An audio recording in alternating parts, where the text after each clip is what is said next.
Bueno, largamos. Gracias por la invitación. Tenemos acá un poquito más de media hora de charla abierta. Así que lo que les voy a pedir es que, si tienen micrófono, me interrumpan en cualquier momento para hacerme preguntas o críticas si hace falta. Esto es polémico. Vamos a hablar del mundo que viene. Y el mundo que viene tiene dos configuraciones posibles. Una es un nuevo estado diferente al anterior. Estamos en una transición de un orden, algunos creen unipolar, a un orden multipolar y otros creen un orden bipolar. Como sea, nadie piensa que el mundo vaya a seguir siendo unipolar, como fue durante una década larga, después del colapso de la Unión Soviética. La pregunta es si solo China va a desafiar a los Estados Unidos o va a haber más polos en el mundo. En cualquier caso, esto es una interpretación convencional, el mundo organizado en polos de poder. La segunda interpretación posible es que no va a haber una reconfiguración. No estamos en transición, estamos en desorden y vamos a permanecer en él. No es que salimos de la unipolaridad para ir a la bi o a la multi, salimos de la unipolaridad para quedarnos en la entropía. La materia está desorganizada, no hay grandes guerras que destrocen lo que había y permitan construir de nuevo sobre un terreno firme. Lo que es una acumulación de instituciones que no funcionan, con estados que también son cada vez más disfuncionales. La vista más clara de un estado disfuncional la tenemos en Estados Unidos, que no consigue llevar a cabo elecciones pacíficamente sin que el perdedor cuestione el resultado. Y lo que les voy a mostrar son unos cuantos datos para fundamentar estas dos posibilidades. Aquí no tenemos que elegir, el futuro es desconocido, lo importante es que pensemos escenarios posibles para ver qué margen de acción tienen los individuos y los estados en función de esos escenarios. Esto es lo primero. Estos son 150 años de gasto público en los países desarrollados. El G7 gastaba en armas lo que se ve con los dos picos en las guerras mundiales. Eso es porcentaje del gasto sobre el presupuesto. Y la cruz, ustedes ven que se cruza, hay una X, lo que viene de muy abajo, es decir, gastaba poco y de repente empieza a gastar mucho, es Estado social, políticas sociales, jubilaciones, salud, educación pública. ¿Qué tenemos acá? Dos mundos diferentes. A partir de los gloriosos 30, las 3 décadas de desarrollo que se dan después de la Segunda Guerra Mundial, los estados ricos gastan cada vez menos en armas y cada vez más en bienestar. Ese mundo se terminó. Ese mundo que estamos viendo hoy, súper próspero, donde se gasta muy poquito en armas y un montón en salud, jubilación y educación, es lo que en febrero de este año en Múnich dijeron, no va más. Ahora estamos en guerra. Y por lo tanto, si estamos en guerra, necesitamos economías de guerra que financien el aparato militar. Estados Unidos ya lo venía haciendo, ahora Europa lo va a hacer también. Europa va a gastar más en armas, o sea, va a gastar menos en política social. Y eso significa más probabilidad de conflicto. Algunos dicen menos, porque estados armados disuaden a otros estados armados, pero en todo caso, los conflictos que haya serán más sangrientos. Y más insatisfacción social, porque la gente que no reciba la política social se va a enojar. Y en Europa los enojos terminan en la calle. Y este es el mundo en el que estamos entrando, un mundo en el que el desarme se terminó. Se viene el rearme. Y el rearme significa menos plata adentro. No va a haber plata. Mileísmo para todos y todas.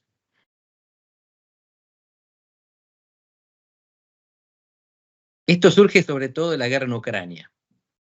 Esto es lo que está definiendo el futuro del mundo, creen los europeos. Lo que yo les voy a sugerir es que esperen 10 minutos para ver si es así, para ver si esto define el futuro del mundo o el futuro de Europa, que los europeos creen que es el mundo. Esto es cuánta plata pusieron en 2 años los europeos y Estados Unidos para Ucrania. Cuánta plata pusieron para parar a Rusia y eventualmente para dar la vuelta y romperla. Lo azul es ayuda financiera, lo color ladrillo es ayuda militar. Como ustedes pueden ver, Europa puso más plata, bastante más plata. Pero plata, no cañones, no municiones, no aviones, no antiaérea. La mayor parte de la industria bélica, la mayor parte de las armas las proveyó Estados Unidos. Ahora Estados Unidos acaba finalmente de votar en el Congreso un gran paquete de ayuda para Ucrania. Si gana Trump, van a discontinuar la ayuda. Y una de dos, o Europa decide darle armas en sustitución de Estados Unidos, o no. Si no le da, gana Rusia. Y si Rusia gana, prepárense para ver de a poquito cómo se desmorona la Unión Europea. Rusia es un Estado armado, con una economía decadente, declinante. La Unión Europea tiene una gran economía, pero estancada, y no tiene capacidad de defensa sino los Estados Unidos. por ahora. Tienen que apurarse porque en enero, si gana Trump, van a estar complicados. Y todo eso se da en este mundo, que a veces nos olvidamos. Es un mundo post-occidental. Nosotros vivimos en Occidente, tenemos fenotipos occidentales, miramos alrededor y somos mayoritariamente de origen europeo, algunos nativos, algunos africanos, muy poquitos asiáticos. Y sin embargo, la mitad de la humanidad vive en ese círculo iluminado que ustedes tienen en la pantalla. Todo el resto del mundo es todo el resto del mundo. Es el otro 50%. Y la demografía es muy pesada. Y la demografía pesa precisamente porque tiene capacidad de construcción, los mercados, depende de la cantidad de productores y consumidores, y capacidad de destrucción. Los ejércitos, depende de la cantidad de soldados reclutables. Así que el Indo-Pacífico tiene cada vez más poder de producción, mercados, y de destrucción, ejércitos. Y nosotros la miramos de afuera. ¿Quiénes somos nosotros? Todo lo demás. El resto de Asia, toda África, toda Europa, toda América y Oceanía. Que éramos el centro del mundo hasta hace poco, mejor dicho, Europa. El Atlántico Norte era el centro del mundo. El mundo está creado a imagen y semejanza de Occidente. Casi todo lo que conocemos surgió en Occidente. El capitalismo, la democracia, el liberalismo, el socialismo, por lo menos en su versión marxista. Y ahora el mundo, de repente, se levanta confuciano o hindi y tantas otras cosas que nos resultan extrañas. Y ese mundo es cada vez más central. Europa está pasando a ser lentamente una periferia del nuevo mundo postoccidental. Y nosotros, latinoamericanos, éramos una periferia de Europa. Y que pasamos de ser la periferia del centro a la periferia de una periferia. Y la periferización se mide en personas, en población. Esto es algo que a ustedes a lo mejor no les llama la atención, pero a los europeos es una ducha de agua fría. En 1900, hace 100 y poco años, hace un siglo, Europa triplicaba África. Hacía falta 3 Áfricas para poblar Europa. Había muchos más europeos que africanos. En el 64, no tantos, 2 veces más. En el 93 se equilibraron. Hace 30 años había tantos europeos como africanos. Y a partir de entonces, África crece y Europa no. Entonces, en 2020, ahora nomás, hay 2 veces más africanos que europeos. Y en 2037, en 13 años, va a haber 3 veces más africanos que europeos y 10 años después, 4. Fíjense si esto no es periferización. Europa colonizó África. ¿Por qué? Muchos pensamos porque tenían la tecnología, porque tenían la intención, porque tenían el capitalismo. Bueno, también porque eran más. Ahora son menos. Y los europeos son, Unión Europea, casi 500 millones de personas. Así que estamos hablando de mucha gente. Nosotros somos menos. Y esto se mide en economía también. Como le decía, la demografía arrastra la economía y la geopolítica. Los países más desarrollados eran el 60% de la economía mundial hace nada más que 35 años. Nada más. Todos ustedes, la mayoría debe tener menos de eso, pero deben coexistir cotidianamente con gente que tiene un poco más. Es decir, en nuestras vidas, nosotros vimos como Occidente pasaba el 60% de la economía mundial a lo que ven ahora en el cuadro. 30 y cayendo. Y mientras tanto, Asia hacía exactamente lo contrario. Pasó de ser poco significativo, 15%, toda Asia menos Japón, a ser hoy más del 40% y creciendo. La tendencia es evidente. Y no solo es evidente, es también inevitable. Está mandada por la demografía. Y acá lo que les voy a mostrar es un ciclo de tiempo, una serie de tiempo todavía más corta, son nada más que 5 o 6 años. Venta de autos, de China a Europa, de Europa a China. Europa es celeste, China es negro. ¿Cuántos autos se exportan para cada lado? Fíjense cómo en 6 años China pasó de ser insignificante a empatar y superar a Europa. Estamos hablando hasta el 21 llega esto. Ahora China es mayor. Disculpen, volvemos atrás. Se está dando en nuestro siglo, en los escasos 24 años que tenemos en este siglo, pasó todo esto que les estoy mostrando. Pasó y sigue pasando. Fíjense, esto es inversión en investigación y desarrollo. Estados Unidos sigue arriba, sigue siendo una potencia. Ahora les voy a sugerir que el gobierno está roto, Washington está roto en Estados Unidos, la economía no, está descentralizada, crece en todos lados, innova, la infraestructura es catastrófica, se les caen los puentes. Pero la tecnología, la innovación sigue a la cabeza. Las apps que ustedes tienen en sus celulares, la mayoría son de Estados Unidos. La mayoría que es 80%, 90%. Solo tienen alguna app que no sea estadounidense si tienen Cabify, Spotify o TikTok. Todo el resto es americano. Bueno, si tienen Meli, es Argentina. Ahí fíjense cómo Argentina tiene la mitad de las apps producidas por Europa. Pero China está superando a Europa y alcanzando a Estados Unidos. Y en algunas áreas como 5G está más avanzada. Y Estados Unidos y China solas reúnen la mayor parte de la nueva economía del conocimiento. Las patentes de blockchain, investigación en tecnología, la nube y capitalización de mercado. La plata que esto produce, la plata que esto genera. China y Estados Unidos están comiendo el mundo de la innovación y la tecnología. A China todavía le falta, y algunos dicen que ya llegó al pico, pero es hartamente improbable. China está teniendo problemas de estancamiento. ¿Saben lo que es estancamiento? Pasó de crecer de 10% anual a 5% anual. Es una máquina, aún enfriándose la economía. Tiene una crisis de sobreproducción. Produjeron muchas cosas que no pueden utilizar. Edificios, pueblos, ciudades construidas y abandonadas, que no tienen quien las habite. Aún así, es un monstruo gigantesco, demográfico y económico. 1.400 millones de personas, superado apenas por la India este año. Y aquí tienen los números en los que tenemos que pensar, los que nos interesa la geopolítica, los que queremos tener una visión global. Miren la demografía e intuyan para dónde marcha el mundo. Estamos en 2024. Ahí hay un grafiquito que dice 2022, muy cerquita.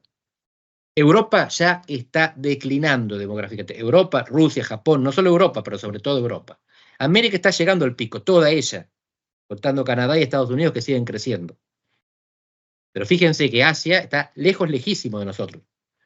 Y África nos superó hace poco y nos va a dar 4 vueltas dentro de pocas décadas. África está haciendo el catch-up, está cerrando la brecha con Asia, mientras duplica, triplica y cuadruplica la población de Occidente. Y aquí está la novedad, porque Asia está más o menos organizada. China innova y se ordena. India innova, está más desordenada, pero no tanto como en el pasado. África está muy desordenada y no innova tanto. Quiere decir que si África la pega, empieza a crecer y arrastra el crecimiento mundial. Si no la pega, sigue migrando y destroza lo que le queda cerca. Por ejemplo, la estabilidad política europea. El gran temor de Europa es que la crisis económica, el subdesarrollo económico de África, impulse la inmigración masiva y por lo tanto termine desestabilizando las economías y políticas del viejo continente. ¿Cómo se refleja esto en las acciones del mundo? Hay 2 interpretaciones, les voy a mostrar los 2 mapas. Así es como ve Occidente, así es como ven los europeos y Estados Unidos al mundo. Cuando se vota en la ONU en 2022 y 2023 para condenar la invasión rusa, todos los países que están en amarillo votaron a favor de la condena. Rusia, lo que hiciste está mal. 5 países votaron en contra de la condena, es decir, apoyando la invasión. Rusia y 4 amigos locos. Bielorrusia, Corea del Norte y poco más. Los que están en gris se abstuvieron. Así que, primera visión, la mayor parte del mundo, y dice cuántos al fondo, abajo del gráfico, 141 condenaron, 35 se abstuvieron, 5 no condenaron, 12 que no pagaron las cuotas, Venezuela entre ellos no votaron. Ahora piensen esto, hay tanta gente viviendo los 35 que se abstuvieron como los 141 que condenaron. Tanta gente. Está la India y China, solitos ya tienen 38% de la población mundial. Así que primero, Occidente cree que el mundo apoya lo que Occidente hace y que condena a Rusia. No es tan así. La mayor parte de los países sí, la mayor parte de la humanidad no. Está dividida. Y ahora vean el siguiente, que es sanciones. Los países que ponen el bolsillo donde ponen la boca. Son solamente ellos, los ricos del mundo. Son 50 países localizados en el cuadrante noroccidental del mundo con sus satélites del Indo-Pacífico, Australia, Nueva Zelanda, Japón, Corea del Sur y poco más. Ese es el mundo rico, desarrollado, democrático, que condena a Rusia y paga para sancionarla. El resto del mundo dice, no, gracias. Sí, me parece mal la invasión, pero no pienso gastar un peso de mi bolsillo para contrarrestarla. ¿Por qué? Porque Rusia también puede ser mi aliado, porque Rusia me vende o me compra lo que necesito. Porque China tampoco tiene demasiado interés y China me vende o me compra o me invierte lo que necesito. Y porque los europeos me tienen harto. Nosotros no pensamos tanto esto, los africanos sí. Para los africanos, los imperialistas fueron los europeos, no los rusos. Para los letones, estonios, lituanos, polacos, checos, para ellos el imperio es Rusia. Para México es Estados Unidos. Para los africanos es Europa, con los tipos que los ocuparon, que los colonizaron. Así que fíjense cómo el mundo tiene dos formas de verse. La forma de Occidente, que es están todos con nosotros, y la forma real, que es estamos un poquito. Apoyamos para votar, no para pagar. Y aquí empieza a verse más claramente lo que es la confrontación geopolítica que viene, la confrontación entre un Occidente liderado por Estados Unidos y China. Y ahora lo que voy a decir es polémico, todos los datos son correctos, pero se pueden interpretar de varias maneras, y lo básico es esto: Estados Unidos inicia guerras sistemáticamente, guerras de elección, guerras en las que no es provocado ni invadido, desde hace décadas, o mejor dicho, siglos. Esto ocurre desde el siglo XIX. China no inicia guerras y no tiene una vocación imperial más allá de sus países linderos. Por supuesto que Japón, Hong Kong, Taiwán, Tíbet, Nepal, la India no están de acuerdo con esta afirmación. Ellos creen que la China es una gran potencia imperial y expansionista. La historia indica que no. China tuvo una vez en la historia una flota capaz de navegar los mares y proyectar poder, y la disolvió. China misma la desarmó. China no tiene capacidad de proyección de poder más allá de sus fronteras. Estados Unidos tiene 11 portaaviones nucleares, varios de ellos en bases militares o mares rodeando China. Si cuando Rusia le puso misiles en Cuba, Estados Unidos dijo, esto no se hace, y la forzó a sacarlos. Pero Estados Unidos tiene misiles en buena parte de los países que están alrededor de China. Así que en Estados Unidos dicen, China emerge y esto pone en riesgo la paz mundial. China dice, de ninguna manera. Emergencia pacífica. Los que ponen en riesgo la paz mundial son los que se resisten a que nosotros crezcamos, como todos los demás países tuvieron derecho de crecer. En cualquier caso, hay doble interpretación. Para Estados Unidos, China es una amenaza. Para China la amenaza es Estados Unidos. Las amenazas se miden en poder bélico, pero también en dependencia económica. Y esto es uno de los gráficos más sencillos de entender sobre el cambio de poder mundial. Importación de petróleo por las dos superpotencias. Esto es del 95 hasta 5 años atrás, un ciclo de 25 años, y se ve que Estados Unidos pasó de importar casi 13 millones de barriles por día a casi nada. Y de hecho hoy es prácticamente nada. ¿Por qué? Se tornó autosuficiente por las nuevas tecnologías y descubrimientos, fracking y shale gas. Mientras que la que importa ahora es la India, línea roja. Así que es la India la que tiene la necesidad de mantener abiertas las vías de aprovisionamiento. China no es autosuficiente. China necesita la soja que nos compra América Latina para alimentar a sus cerdos, que son la comida de sus ciudadanos. Necesita las tierras raras, necesita los microprocesadores, necesita el cobre, el acero y el petróleo que vienen de otros lados. Y por eso China se trata de llevar bien con todos aquellos que controlan choke points, los puntos en los cuales uno cierra y los barcos no pasan. El canal de Suez, el canal de Panamá, el estrecho de Malaca y tantos otros que ustedes pueden encontrar desplegados en el mundo, y que atacan cada vez más norteamericanos, o porque los norteamericanos son considerados agresivos, o porque no les pagan la cuota que China les paga para que no molesten a sus navíos. Y aquí está, habrán oído en los últimos tiempos que hace poco se produjo un accidente en el canal de Suez, un barco se atravesó, nadie pasaba. Cuando Suez está trabado, los barcos tienen que ir por abajo de África. Eso es mucho más caro y mucho más lento. Se tarda más días, se paga más caro. Y esto es algo que muchos quieren evitar, especialmente China. Y acá en el mapa ustedes ven el Océano Índico, donde está lleno de piratas modernos que secuestran barcos, y en Yemen las tribus hutis, que lo que hacen es disparar contra todos los países aliados de Israel y de vez en cuando capturarles un barquito. Y esto torna la economía del mundo más complicada, más inestable y los precios más volátiles. Fíjense que acá lo que tenemos es una muestra no solamente de las áreas de transporte, sino de algo que es clave y de lo que poco sabemos. Los legos, la gente que trabaja en seguridad lo sabe muy bien, los cables submarinos. Nosotros nos pensamos que todas nuestras conexiones cuando levantamos el teléfono van por aire, por satélite, y en realidad prácticamente todo el acceso que tenemos a toda la información llega estructuralmente por cable subterráneo, después sube, baja en partes cortas. Y todo el tiempo hay barquitos recorriendo los cables subterráneos para arreglarlos, o para romperlos, o para evitar que otros los rompan, todo el tiempo. Y hay redundancia, si un cable se corta, hay cables que lo sustituyen, pero esto eventualmente puede salir muy caro. Y es una manera barata de provocar mucho daño. Lo mismo que pasa en las guerras actuales. Con drones de unos pocos miles de dólares, ustedes destrozan material militar de varios millones de dólares.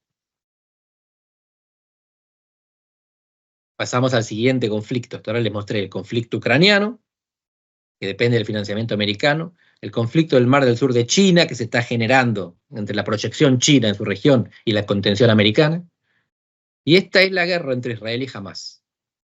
Acá hay una serie de mapas que les muestran cómo fue evolucionando la situación desde que las Naciones Unidas votaron en el 47 el plan de partición del territorio palestino. Se llama palestino no porque vieron lo que hoy llamamos palestinos, era el mandato que le había otorgado la Sociedad de las Naciones a Gran Bretaña, para que cuide esa zona que venía del Imperio Otomano y quedó huérfana después de la disolución del Imperio Otomano.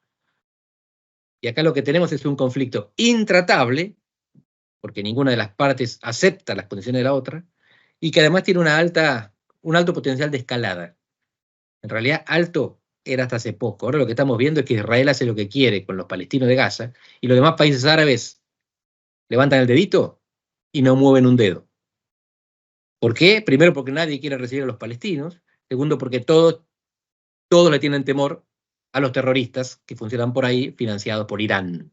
Un país que no es árabe, es persa, y que no es sunita, es chiita, es decir, es de una facción del Islam minoritaria, y que se contrapone con la facción mayoritaria que predomina en los países árabes.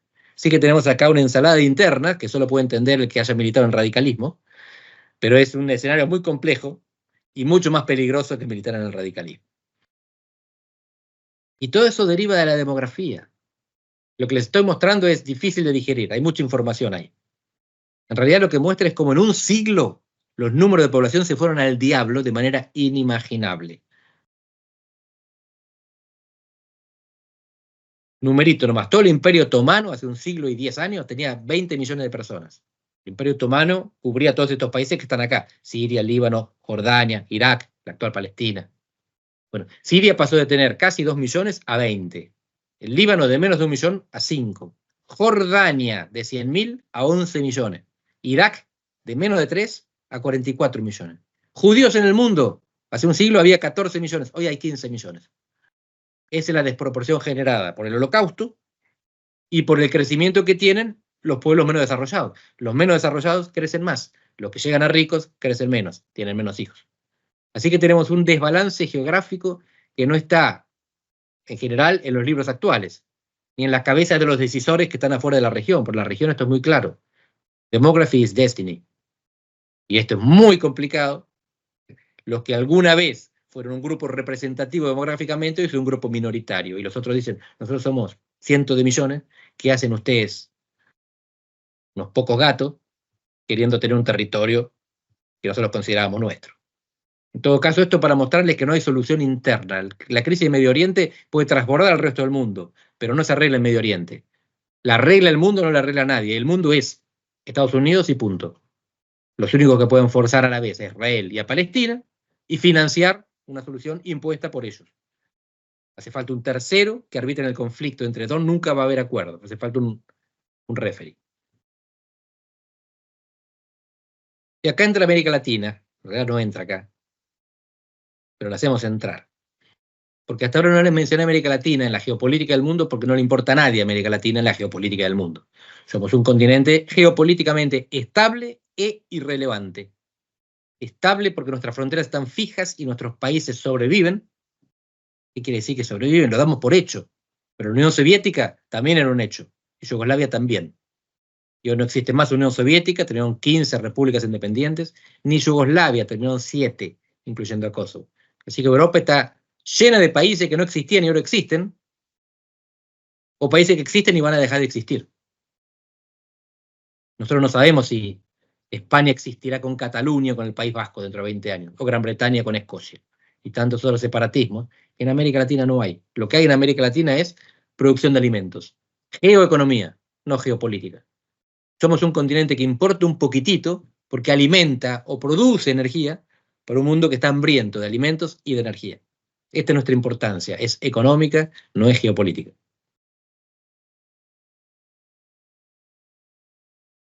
Y por eso, China se extiende, como les mostré antes, Estados Unidos depende cada vez menos del mundo y China cada vez más. Y el mundo depende cada vez más de China. Esto es la nueva ruta de la seda, los países que firmaron. Hay uno que está ahí que se acaba de ir, que es Italia, pero fíjense que China tiene a toda Asia, salvo India, toda África, buena parte de Oceanía y cada vez más América Latina, dentro de sus memorándums de entendimiento, con los cuales promete cosas y pide cosas a cambio. No son cosas como las que pide Europa, no es derechos humanos, libertad de prensa, ni democracia. Es condiciones financieras y garantías de inversión. Te presto tanto, pero me lo devolvés de tal manera, o invierto tanto, pero ni se te ocurre expropiarlo. Ese es el peso eso es el peso de China en una sociedad crecientemente post-occidental, en la que América Latina es cada vez más periférica, cada vez menos relevante y al mismo tiempo igual de estable geopolíticamente que siempre. Y con esto vamos terminando, porque quiero dejar un ratito para el intercambio. Esto es como nosotros medimos la democracia o la libertad. En general se aceptan casi como sinónimos. Esto es 1972. Ustedes miran el mapa, en Europa están España y Portugal, que eran dictaduras. Está el verde, el núcleo central, los países nórdicos y Gran Bretaña. En América Latina tenemos un conjunto de híbridos. Países amarillos son híbridos. Y después el resto del mundo está en azul, que significa autocracia. Ni democracia, ni hibridez. En África lo único semidemocrático era Sudáfrica, que era democrática para los blancos, que eran la minoría. El resto teníamos India y Japón. En Asia, Australia, Nueva Zelanda, en Oceanía, y después los sospechosos de siempre. Esto es del 72, así que Chile por un año parecía democrático, un año después cayó. Colombia y Venezuela, que eran los dos sobrevivientes, las dos democracias eternas de América Latina. Colombia lo sigue siendo, Venezuela ya no. Miren ahora, 2022. Este es el mundo en el que nos encontramos. Un mundo en el que la mayoría de los países de Asia y de África siguen siendo autocráticos. Un mundo en que la democracia predomina en Europa, en América del Norte y fíjense ustedes, en América Latina. Es un mundo que está cambiando, las placas tectónicas se chocan y se alejan. Está cada vez más centrado en el Indo-Pacífico. Los conflictos que vienen son los conflictos que están allá. Nosotros importamos poco geopolíticamente, algo geoeconómicamente, y muy poco como oportunidad o como amenaza. Somos un recurso. Y esto no es necesariamente malo, porque cuando fuimos recurso en la alianza con Gran Bretaña hasta 1930, esos años que se reivindican ahora desde la gestión nacional, no nos iba tan mal. La geopolítica es lo que determina el desarrollo. Si ustedes leyeron literatura del desarrollo, van a encontrar que la discusión es entre geografía, políticas e instituciones, y son tres causas incompletas.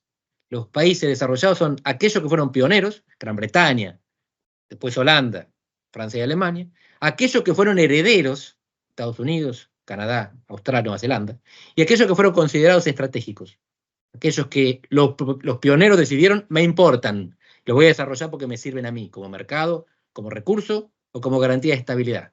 España y Portugal son países desarrollados porque están en Europa, no porque tengan instituciones, ni buenas políticas, ni en la geopolítica. A Europa le sirvió desarrollarlo. Polonia, República Checa, igual. Y Uruguay y Chile son subdesarrollados porque no están en Europa. Si esto es así, la geopolítica que viene podría favorecernos. Porque hay países a los que les conviene que sigamos siendo pacíficos, que no explotemos, que no mandemos emigrantes y que sigamos produciendo alimentos y energía. Y en ese caso tienen razones para pagar por nuestra estabilidad. Si esto es así, se reproducen en este siglo XXI las condiciones que tuvimos en el fin del siglo XIX para desarrollarnos. El mundo nos da una mano, un mundo lleno de guerras y conflictos. A América Latina le sirve precisamente porque está lejos de las guerras y los conflictos. Y se complementa económicamente con los países que están emergiendo, mientras competía económicamente contra la potencia anterior, los Estados Unidos. Yo lo dejo acá y tenemos 10 minutos más para intercambio. Disparen lo que les parezca. Muchas gracias. Buenas, quería preguntar respecto de la guerra ahí en Franja de Gaza y por qué no se meten los demás países árabes. Perfecto. Como la guerra de los 6 años, de los 6 días, digo. Bueno, es Esa es una buena respuesta que ya diste a tu propia pregunta. En la guerra de los 6 días los hicieron pelota en 6 días. No quieren que se repita. Pero la guerra de los 6 días fue una guerra que inició Israel preventivamente. La guerra de los 6 días en 1967, Israel tiene información de inteligencia que indica que los árabes preparan un ataque. Antes de que eso ocurriera, ellos bombardean los aviones en tierra de Siria y de Egipto y terminan con la amenaza antes de que se produjera. En 6 días se quedan con todo. Cisjordania, Gaza, la península de Sinaí, la altura del Golán, que le sacan a Siria y todo. En el 73 fue la guerra de Yom Kippur, que quizás te interese más como potencial escenario. En Yom Kippur tienen éxito los egipcios en la primera batalla. Atacan un día sagrado de Israel, que es lo mismo que hizo Hamás en octubre del año pasado. Están los israelíes en ceremonias religiosas y Egipto de repente con agua de alta presión derriba los muros de arena que Israel había construido en el desierto e invaden. Israel temió desaparecer, pero finalmente la dio vuelta y en 20 días ganó la guerra. Los árabes aprendieron que no pueden combatir militarmente con Israel. Y a partir de ahí se generan sobre todo estos movimientos de proxy y de terrorismo, que son las armas de los pobres. Cuando un pobre no puede vencer militarmente, lo que hace es guerra irregular. En este caso, de lo que se trata es de que los palestinos son malvenidos en todo el mundo árabe, por razón muy simple, a nadie le gustan los extranjeros. ¿Verdad? Estoy exagerando. Pero en general, si te vienen 2 millones de personas y te ocupan tu país, vos te sentís incómodo, decís, ¿qué es esto? ¿Y quién lo va a mantener? Si hay un problema, ¿por qué no se hace cargo el resto del mundo? ¿Por qué no viven en su país? ¿Por qué no les reconocen el derecho a vivir en su país? Bueno, como no tienen exactamente un país, sino zonitas que Israel le fue permitiendo, entonces, la posibilidad de irse a otro lado existe. De hecho, la mayor parte de los jordanos son palestinos, son ex refugiados o descendientes de refugiados palestinos. En el sur del Líbano pasa lo mismo. Egipto esto lo contuvo antes.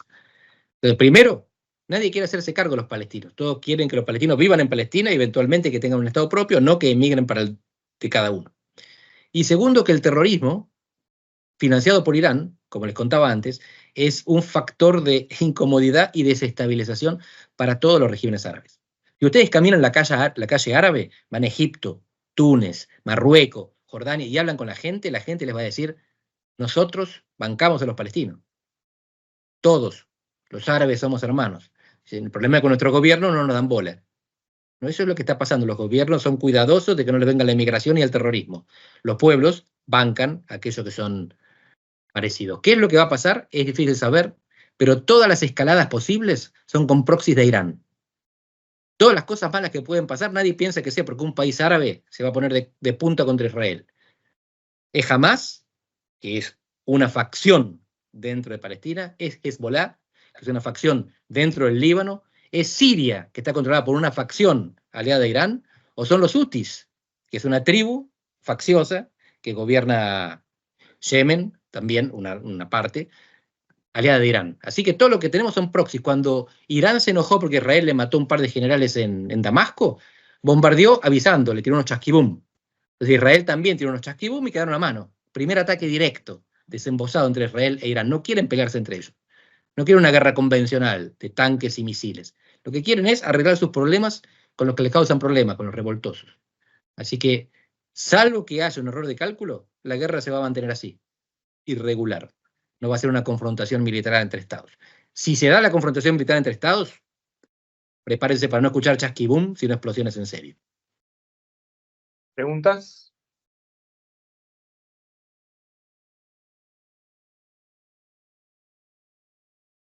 ¿Qué tal? Buenas tardes. Gracias por la presentación. Mi duda es, ¿qué relevancia tienen los conflictos, la transición de la influencia extranjera que está sucediendo en el Sahel, sobre todo en Burkina Faso, Níger y Mali, donde Francia tuvo que sacar sus bases, ya no puede extraer el uranio a céntimos de euro, y bueno, y el conflicto que hay también con el ECOWAS entre la AES, la Asociación de Estados del Sahel, ¿cómo puede repercutir en Europa, tanto energéticamente como a dónde irán esos militares que estaban en las bases militares franceses, a dónde los irá a poner Francia? Y bueno, ¿y por qué Estados Unidos se va sin decir nada? Excelente, me emociona que tengan sensibilidad para una zona del mundo que está olvidada por casi todos. que en Argentina pocos conocen. Lo que está pasando en el Sahel, que es la zona del sur del Sahara, la transición entre la África árabe y la África negra, es exactamente lo que estás contando. Francia se está yendo con la cola entre las patas. Francia es la potencia colonial tradicional, tiene señoriaje económico, es decir, hay 12 países de esa zona de África que tienen una moneda que está pegada al franco francés, que no existe más, ahora es el euro, y por lo tanto la política monetaria de esos países se decide en Frankfurt, y el señoriaje, la capacidad de ganar dinero a partir de la emisión, se lo lleva a París. Francia, por diferentes razones, se está yendo. Diferentes razones es que se lleva mal con esos regímenes, porque esos regímenes lo corrieron porque son arrogantes primero, y esto es verdad, esto es un dato, aunque parezca que es una descripción subjetiva, y porque tiene rivales en la yihad islámica y la compañía Wagner rusa. Los mercenarios rusos están ahí por los recursos que mencionaste. Y además, para desestabilizar masivamente estos regímenes y que le manden emigrantes y refugiados a Europa. Rusia tiene como función destrozar la Unión Europea. No lo esconden de ninguna manera, la destroza mandándoles inmigrantes. Lo hacen con los africanos en el sur, lo hacen con sirios y otros que le llevan al norte, que se lo tiran en la frontera de Finlandia. Finlandia cerró las fronteras hace un mes o dos, precisamente porque le invadían en bicicleta. Emigrantes que llegaban de la zona de Medio Oriente, traídos por Rusia, para causar problemas internos. En Europa, en África pasa lo mismo. Por un lado es la disputa por los recursos, pero sobre todo es una disputa por la estabilidad. Cuando Francia se retira, los países que estaban ahí, de la ONU, misiones de la ONU, hay 3 tipos de misiones: ONU, OTAN y Unión Europea. Se quedan desprotegidos porque Francia es la que tiene la capacidad de darles cobertura aérea, por ejemplo, y de evacuarlos en caso de emergencia. Así que los países que quedan, que son países chicos de Europa, tienen que ir a pedir ayuda. Y la van consiguiendo las potencias regionales, que más o menos se la van arreglando porque no quieren yihad islámica ni a la Wagner gobernando países vecinos. Estados Unidos estuvo interesado en entrar. Preguntó, pidió pista, le explicaron y dijo: es demasiado complicado para mí. Arréglese usted. La prioridad de África para Estados Unidos es minúscula. No la entienden, no la conocen y no les importa. Así que es un problema de Europa. ¿Qué va a hacer Francia con sus tropas? Ahora está hablando de llevarlas a Ucrania. No está claro que lo quiera hacer o quiere cambiar el eje de la discusión. En todo caso, tampoco exageremos la importancia que tiene Francia. Era importante para la cobertura en África. En África. ¿Cuánta capacidad tiene para combatir al ejército ruso? No sabemos. A pesar de que el ejército ruso sabemos que está mal equipado, mal alimentado, pero a pesar de todo tiene una virtud de la que los demás carecen. No tienen problemas en mandar carne de cañón y gente a la muerte. Putin se dedica a mandar oleadas de gente a morir para ganar metros de espacio. Y Rusia tiene 130, 140 millones de habitantes, así que tiene con qué. Lo demás, sobre todo las democracias, no están dispuestas a hacer morir a sus jóvenes para ganar metros de terreno o llevarse los recursos de África. La ventaja que tiene Rusia es el poco valor a la vida que le dan sus gobernantes. Bueno, en síntesis, África es un problema, los recursos no tanto, la inestabilidad, esa es la clave. ¿Qué tal? Sí, perdón. Yo tenía una pregunta también relativa justamente a África.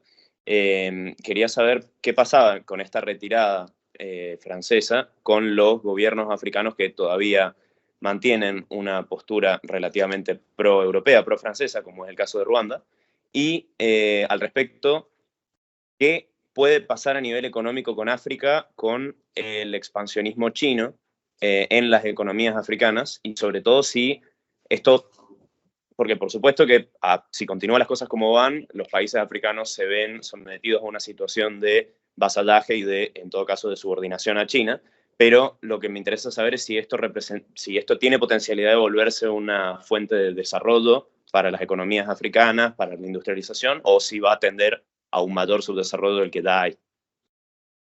Mayor subdesarrollo difícil. Es muy difícil que genere desarrollo. Lo que hace China en África se llama economía de enclave. China no toma el control de un país, hace negocios con el gobierno. Y los negocios habitualmente consisten en determinar un pedazo del territorio en el que China instala fábricas, campos de cultivo, puertos, trae la mano de obra, extrae el producto, se lo lleva y paga alquiler. ¿Qué es lo que pasa en el resto del territorio? A China no le importa si hay derechos humanos o no, democracia, autocracia, si matan periodistas, no es un problema. Y si cambia el gobierno tampoco, mientras cumplan los compromisos financieros y le respeten las inversiones. Así que no existe el peligro de que China haga en África lo que Estados Unidos hizo en América Latina, que es controlar los regímenes políticos. China no da golpe de Estado, no manda la CIA, no se maneja de esa manera, hace geoeconomía, no geopolítica. Los que hacen geopolítica son los rusos. Ahí sí. Y ellos tienen aliados, pero esos aliados generalmente son rehenes también. Ellos lo que hacen es custodiar a los jefes de Estado, muchas veces autocráticos, de aquellos rivales políticos, étnicos o religiosos que los quieren echar. Por eso a veces la Wagner y la Yihad Islámica se cruzan. Pero en principio, económicamente, África ya está en las manos de la India, de China. Todo lo que está en las manos económicas de China, no políticas. África es libre de gobernarse como quiera. Económicamente depende de China en las regiones de enclave. Y ahí se terminó. Lo que quieren los rusos son recursos. China lo que quiere lo compra. Los rusos van y lo rapiñan. ¿Quién más? Yo tengo una pregunta, Andrés. El conflicto que estamos viendo en la llamada guerra del chip y el conflicto estratégico en la innovación china-americana tiene un componente muy fuerte de intervención industrial y de public policy americano, pero también de la inversión china. ¿Hasta dónde crees que A, Estados Unidos es capaz de detener el proceso de innovación chino?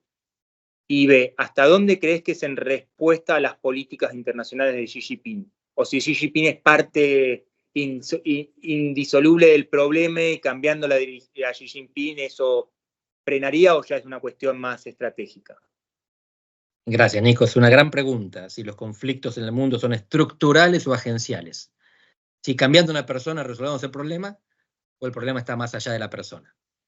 Yo creo que Xi Jinping exacerba la conflictividad entre China y Estados Unidos, pero no es la causa.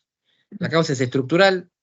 Trump et Tucídides, hay una potencia existente que declina en términos relativos, una potencia emergente que la desafía en términos de poder. ¿Es posible la coexistencia pacífica y la transición pacífica? Sí, la historia indica que de 16 casos, 4 fueron tramitados pacíficamente. Y esa es la filosofía china. Peaceful Rise, la emergencia pacífica. Estados Unidos no está tan de acuerdo. Y el problema es que, para mí el problema es que Estados Unidos dice, nosotros no solamente queremos garantizar nuestra seguridad, sino nuestra primacía. Ya está, esa es la fórmula de la guerra. No hay derecho a garantizar la primacía. La seguridad sí, nadie puede venir a hacerme algo que yo no quiero que me hagan. A ser el número 1 no tenés derecho, nadie te lo dio, es competencia. Y por lo tanto estamos en un problemita, sobre todo porque esta política de la primacía es bipartidaria, o sea, política de Estado en Estados Unidos compartida por demócratas y republicanos. ¿Cuál fue la política hasta ahora? El linking, decoupling. Vamos a hacer nuestro negocio cada uno, le vamos a quitar los microconductores, no le vamos a permitir que acceda a nuestras redes, no le damos el 5G. Pues eso es muy difícil porque están imbricadas las dos economías. No es como Unión Soviética y Estados Unidos, que era cada uno en su esfera. China tiene sus reservas en dólares y Estados Unidos construye los iPhones en China. Por eso los grandes tycoons, los grandes empresarios de la tecnología norteamericana son aliados de China, van a China y dicen nosotros no queremos cortar relaciones con ustedes. Es el complejo militar industrial clásico de Estados Unidos, el que tiene a China como rival. No es la nueva economía. Ahí tenemos una disputa interna. En China también se dan las disputas internas, lo que quieren ir por todo, y lo que dicen dejémonos jorobar, una guerra no le conviene a nadie. ¿Qué va a pasar? Nadie sabe. Felizmente. Pero hay un riesgo que es el mismo de siempre, el riesgo por el que empezó la Primera Guerra Mundial, no la Segunda. La Segunda empezó por el expansionismo alemán. La primera empezó por un error de cálculo. Ese es siempre el riesgo, el error de cálculo, que alguien se le vaya la mano, apriete un botón de más y el otro reaccione antes de enfriarse. Yo creo que hoy esa posibilidad está contenida, pero más adelante no sabemos. El desacople completo parece imposible, así que lo ideal sería, parece como lo ponen el concepto estratégico de la NATO, de la OTAN, votado en Madrid hace 2 años, somos adversarios en esto, rivales en aquello, competidores en lo otro. No enemigos. La OTAN utiliza el palabra enemigo para Rusia, no para China. Si esa es la comprensión, rivales, competidores y socios, por ejemplo, el medio ambiente, vamos bien. Dentro de lo bien que se puede ir. ¿Alguien quiere hacer la última pregunta?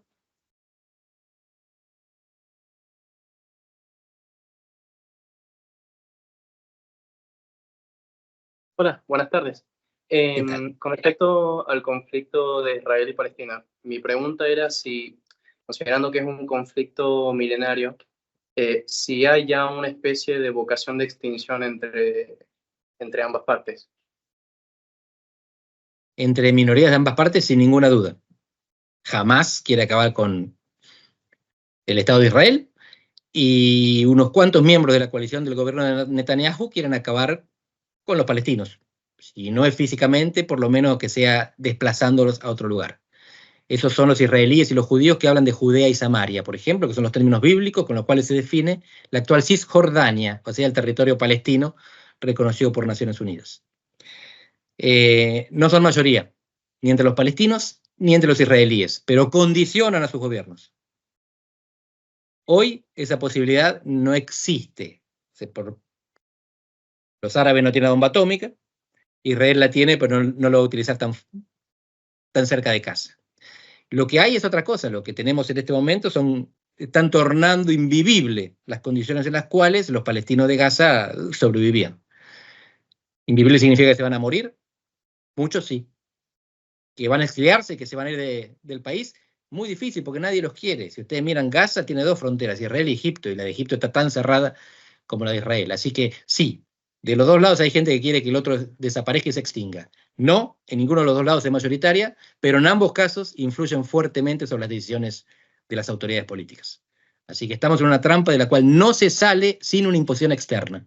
Y el único que se puede imponer es Estados Unidos, y Estados Unidos tiene una política interna doméstica tan complicada que el único que puede resolver esto es Trump, diciendo, no me importa nada, mis socios son los árabes que tienen petróleo, así que ustedes olvídense, hagan las paces o vengo yo y les saco todo el financiamiento, porque bomba no le va a tirar, pero si les saca la plata se quedan sin bombas. Gracias, Nicolás, y gracias, Mario, por la invitación, y gracias a todos por preguntas que no me esperaba y me encantaron. Bueno, Andrés, muchas gracias por tu participación. Para nosotros siempre es un gusto escucharte. La próxima vez que vengas te vamos a traer, porque la última vez que estuviste en la competencia. Así que te prometo. Y esperamos que tengas un buen fin de semana. Igualmente para ustedes. Chao, chicos.